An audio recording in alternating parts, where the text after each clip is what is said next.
Thank you so much, audience, for on the day two you are holding us, and it's a lovely interactions since morning and discussions happened. We have a very special guest today, Mr. Jyoti Malhotra. He's MD Volvo Cars India, and we'll talk about the evolution of luxury EV space in India. Sir, first of all, I would like to understand from you, how do you see the evolution of luxury EV space in India happening at the current pace? All right, so I think first of all, warm welcome to everyone and thank you for having me here today. I think let's first talk about evolution of EVs in India and then we come to the luxury. As we have been seeing since yesterday, there is a lot of interest. Although I think I would still say we are at a nascent stage of the evolution of EVs, but the pace is now getting exponential. I think that the speed at which we are progressing, whether it is, you talk about any segment, starting from two-wheeler all the way up to luxury segment, I think the pace is increasing at an exponential pace, that's for sure. And as we know, I think this has been talked a lot. Last year in India, we have sold like 1 million EVs, everything put together. And that shows that there is an acceptance. The big evolution, I would say, if you recall 1 year, 2 years back, the whole discussion was, okay, EVs are coming. When should I buy a EV? 5 years later, 6 years later, when? That was the question. Now, I think the whole discussion has changed to, I want to buy it now. And which one should I buy? I think I said that yesterday also, but I think that shows acceptance in the customers, because in the end, customer has to decide. We can, as industry, as service providers, we can go and offer anything. But another, customers have to adopt, and the whole ecosystem tries to ensure that the adoption is at a faster rate. So I think different segments within the electric auto value chain, I think, is progressing at a very different stage. Right. But I think in the luxury space specifically, I would say there is a huge acceptance. The way I see it, given a choice, customer really wants to buy EV now. It is us who don't have enough cars, is the way I would put it across. I think whichever car you talk about, I'm sure you talk to many players, whatever we have is being lapped up. Right. So, and I think the pace is only going to increase from here. And there are a lot of things which are driving this, I would say, exponential growth. Right. Government support is one, awareness is one, and I think sustainability is another key reason which comes out nowadays. So I think there is a lot which is happening, and I think this will only progress from here. Yeah. So what are the consumer trends that is influencing luxury EV space? Because I think range anxiety is not a question for a luxury vehicle buyer. Seeing the long range vehicles you have, and they have a dedicated parking space in office and residential areas. So what are the other factors do you see that are influencing the luxury EV space? So I think luxury customer is comparatively much more evolved. Probably this is not the only car, it's like third or fourth car that those customers are buying. They have experienced and sort of their, I think, the information that they have, exposure they have from the worldview is really very different than I think the rest of the customer base. So the trends, I would say, electrification itself is a trend, starting point. I think customer is curious, customers really want to forward and buy sort of a luxury or a EV, which is a luxury in the luxury space, is their first choice. Another important factor, I think, which is coming together, I would say these things put together, is the smartification. So on one side, cars are evolving on the powertrain from IC engines to becoming electric powertrains.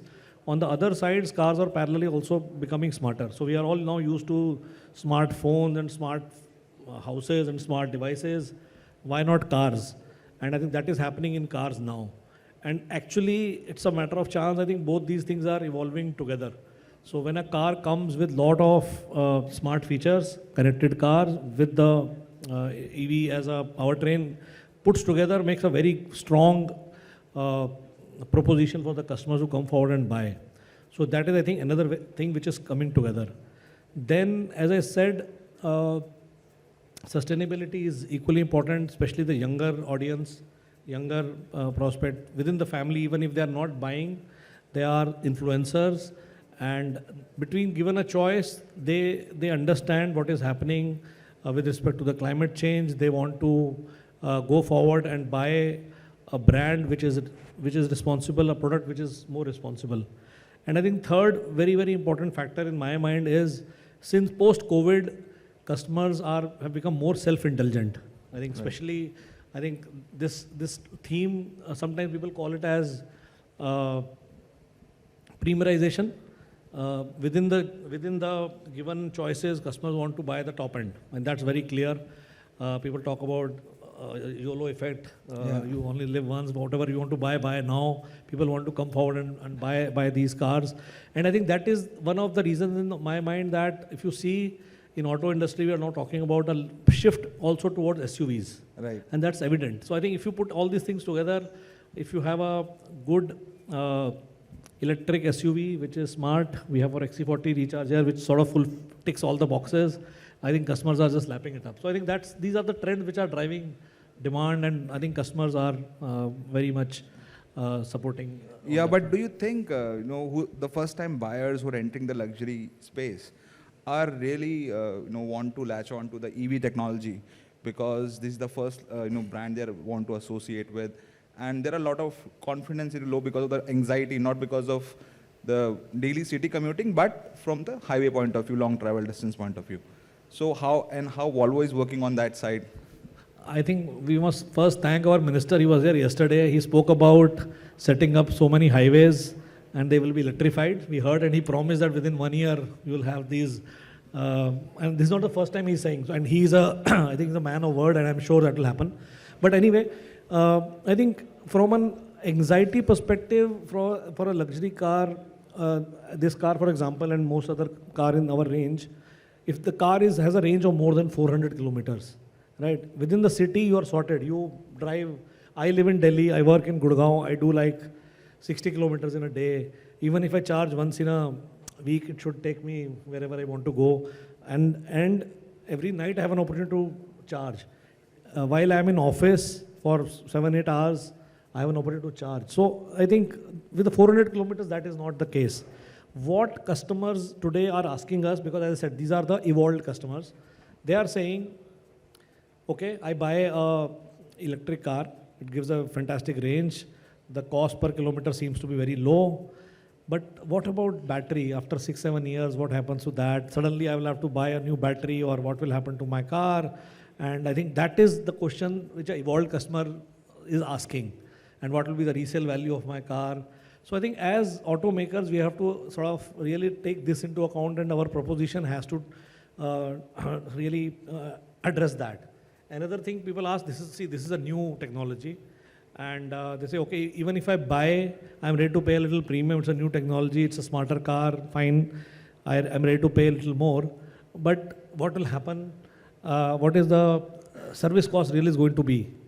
Are the parts going to be very costly? We I think from an industry have a different view, but I think customer comes with these questions, right? And so I think the solution has to be given by us.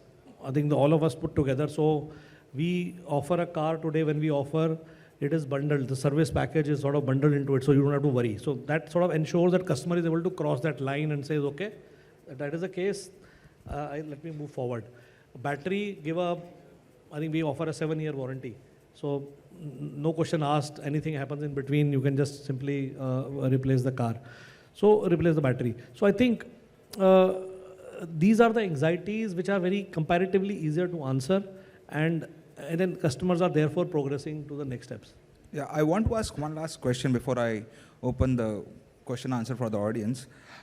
As many experts say, electric vehicle is democratizing and disrupting the the automotive market. So we are also seeing mass car brands, entering the 50-60 lakh price bracket with the EV technology, EV cars. How do you see this development for luxury car makers? See, we must first understand luxury is not defined by price. Price is not a sort of a definition by which you can define anything luxury. Luxury is exclusivity. Luxury is innovation. Luxury is, I would say, heritage. Luxury is, I think, craftsmanship. So I think from price, it's very difficult to really judge in that way. But the good thing is that, as I said, customers are coming forward and buying cars where they see value. Especially in India, I think we all know our customers are value conscious, and they are in their mind, I think, doing a lot of comparisons. Okay, if I were to buy a similar type of an ICE car, how much I will pay there versus a premium that I have to pay for this, and how much do I save over a period of time. Even if it is best of, if somebody is buying a car worth crore, these questions are always there in customers' mind, looking at the overall value proposition. Right. So I think luxury, from a luxury perspective, it is not the price. It is these things I spoke about. Are we able to give craftsmanship? Are we able to give the innovative products? Are we able to give a sort of design which speaks for itself, the craftsmanship? We, coming from Scandinavia, have a design language which customers really believe in simplicity, want and come forward to buy. So I think there will be clear distinctions which will still occur. Okay. Thank you so much. Questions from the audience?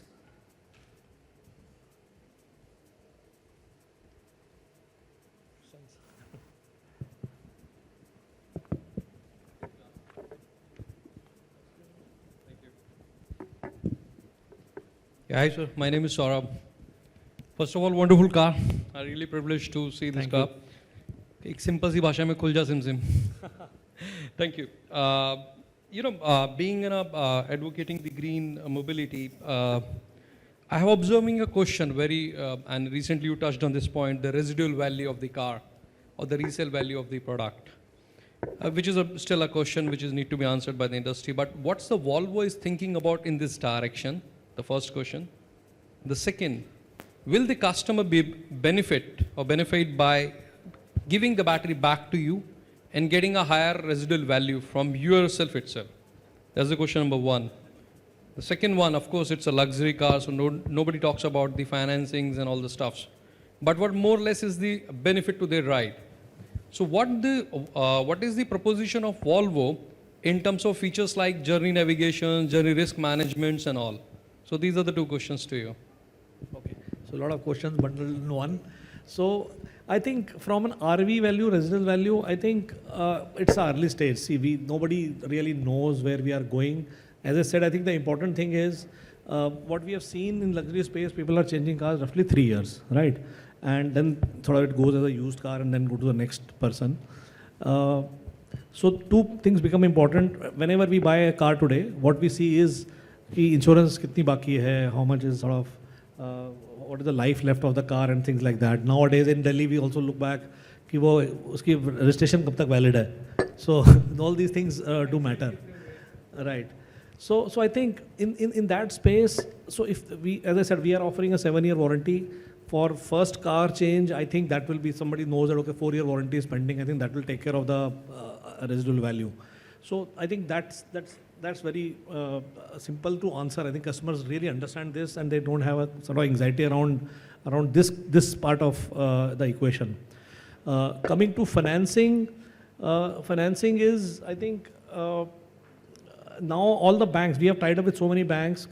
Banks also understand that this change is happening. They are more than willing to offer a similar, or if not better, financing to our customers. So we don't see any sort of challenge on that front at all. In fact, we have offered these cars also online through direct sales. Customers can order online and pay online and directly take from us, and we can facilitate finance as well. So financing is also not a sort of question mark. I think the last thing, as I said, I think the cars are becoming smarter. There are a lot of features in this car, starting from, as I said, you sit on the car, there is no key. You sit on the car and there is no press button also. Then only you just press the floor pedal and then the car will start. There is nothing other than that. So car knows that, okay, you are here, you want to drive, then it can take you forward. And there are lots of such features which sort of, and I think the most important thing is all these features have been bundled to take care of safety. Safety is very critical. Volvo is known worldwide for safety, but I think now we are saying sustainability is equally important. So in an EV, it is very critical the way the whole package is designed. It has to be done in such a way that it is sort of properly it is from a safety perspective, it has to be a sort of a zero possibility. So that has been taken care of, and hence I think what we are doing, in case let's say there is this warranty we spoke about, something happens to a battery or car, battery replacement has to happen. As of now, because the volumes or the scale is not that high, these batteries cannot be sort of replaced at a dealer workshop like any other battery.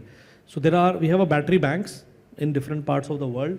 So the moment customer reports, we first ship the new battery so that battery can be put in the car and the old one will get to the center and they will do whatever has to be done with that. So I think we are facilitating whatever is in customer's mind and take so that that can be taken care of. I hope I have answered a lot of questions, but I hope so. Thank you. Next question. Yeah.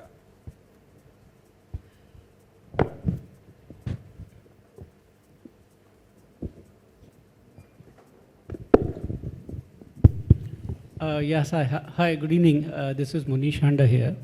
Just on the question on the luxury, because what I have seen is that the SUVs which are coming in the range of 25 to 50 lakhs, right? The person who's buying 25 to 50 lakhs SUVs, generally he sits at the back most of the time.